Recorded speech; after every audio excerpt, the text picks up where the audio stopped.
आगामी नगरपालिका सार्वत्रिक निवडणुकीच्या पार्श्वभूमीवर प्रशासकीय यंत्रणा कामाला लागली आहे। निवडणूक आयोगाच्या निर्देशानुसार प्रभागातील मतदारसंख्येनुसार केंद्रवाढीवर भर देण्यासाठी यंत्रणा सज्ज आहे।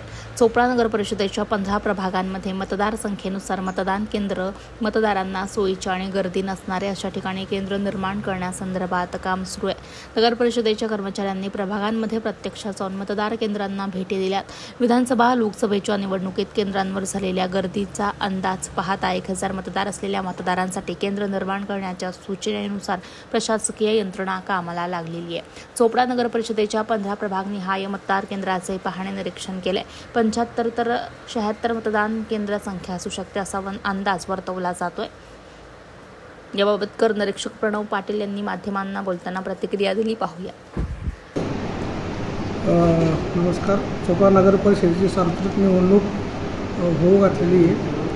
यासाठी 31 सदस्यांसाठी निवडणूक होते। चोपडा शहरातले एकूण मतदार आहेत 66,663।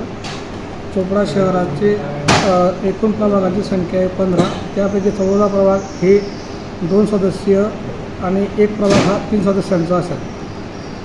तर राज्य निवडणूक आयोगाने एकूण मतदारांची प्रभागनिहाय मतदान निश्चिती करायची, मतदान केंद्र निश्चिती करायची। त्यासाठी एका मतदान केंद्रावर 900 ते 1000 एवढे मतदार यायला पाहिजे असं त्यांच्या गाईडलाईन्स आहेत। त्या अनुषंगाने आपण आज विविध प्रभागात भेटी देऊन मतदान केंद्र निश्चितीची प्रक्रिया पूर्ण करतो आहे। लवकरच आपण मतदान केंद्रांची अंतिम यादी प्रसिद्ध करू।